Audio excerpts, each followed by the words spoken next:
Study time, early pregnancy signs, adaptations, and hormones. Nigel's rule. The first day of the last menstrual period plus 1 year minus 3 months plus 7 days. HCG. Supports the corpus luteum to prevent menstruation during implantation and increases until about 8 to 10 weeks to encourage progesterone production until the placenta takes over. This is what pings positive on pregnancy tests. HPL. This is from the placenta. It modifies glucose usability, decreases insulin sensitivity, and grows breast size. Relaxin. Supports physiological adaptations in pregnancy. So it relaxes ligaments and the cervix to allow for delivery. Need to be flexible to get that baby out. Progesterone. Progestation. Promotes myometrial relaxation. Later myometrial response to distension, like Braxton Hicks. Keeps the cervix closed and uterus hospitable and induces duct, alveolar, glandular growth in preparation for nursing. So the relaxation hormone for keeping a pregnancy. This is why you see progesterone deficiencies and injections in moms that have recurrent miscarriages or early loss. Oxytocin. So the artificial form is Pitocin, but promotes bonding, helps contractions, aids breastfeeding, and is from the hypothalamus and pituitary gland. This is the cuddle hormone. Estradiol. Increases about a week before conception and again around 9 weeks of gestation. Promotes uterine growth, increases breast size, and boosts blood flow. Prolactin. Primes receptor sites in the lactocyte to make milk. So prolactin, lactin, lactation, milk making. All right, and over here we have ultrasound can confirm pregnancy at 5 to 7 weeks transvaginally or 7 to 8 weeks abdominally. And a few old school alternative signs of pregnancy can be 6 to 8 weeks, Goodell's sign, which is the cervix softening. We have 6 to 12 weeks, Hagar's sign, so the soft lower uterine segment. Then we have 6 to 8 weeks, Jacquemer's sign, that's the bluish cervix. And Chadwick's sign is very similar. So at 8 to 10 weeks, you notice a purplish cervix color. Now, to teratogens. A teratogen is something that damages the fetus during development. So a few potential malformations timing will be within that first 8 weeks when the central vital organs are being developed and kind of are the building blocks for later on development. So around 3 weeks of gestation, you can have ectopia cordis when the heart forms outside of the thoracic cavity.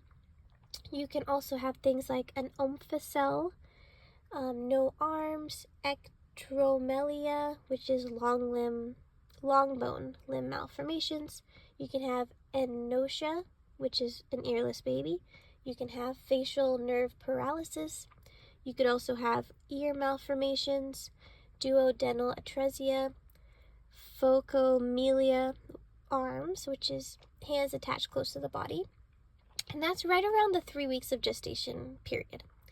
Around 4 weeks of gestation, we have no arms or legs, ectromelia, tracheoesophageal fistula, hemivertebra, which is like a missing half of the vertebrae. You can have ear malformations, you can have heart defects, duodenal atresia, and phocomelia arms and legs. Around 5 weeks of gestation, you can have tracheoesophageal fistula, hemivertebrae, like before, nuclear cataract, microphthalmia, facial clefts, carpal or pedal ablation. So face, hands, feet, and abdominal things within that first 5 weeks. And around 6 weeks, it's very similar. Microphthalmia, excuse me, I can't pronounce things today. Carpal or pedal ablation, the hair lip, agnathia or no lower jaw, lenticular cataract, or heart defects. So around 7 weeks of gestation is when heart defects, digital ablation, cleft palate, micrognathia or small jaw, epicanthus or brachycephaly / short head can occur. And then around 8 weeks, you have heart defects, epicanthus, brachycephaly, persistent ostium primum, nasal bone ablation, or digital stunting. All right, so when you get pregnant, or even before you get pregnant, what should you do? Find a midwife. It's always great to consult with a midwife before even getting pregnant so you have an in when you are.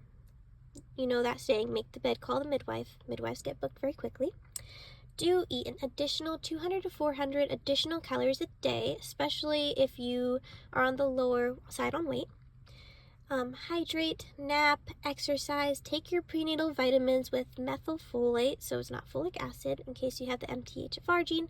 Avoid alcohol, stress, smoking, vaping, tobacco, illicit drugs, radiation from x-rays, over-the-counter medications, very hot tubs or saunas, or very cold plunges, and then herbs that aren't safe in pregnancy. So a good rule of thumb is if it's food grade, chances are it's a low dose of an herb and it's fine.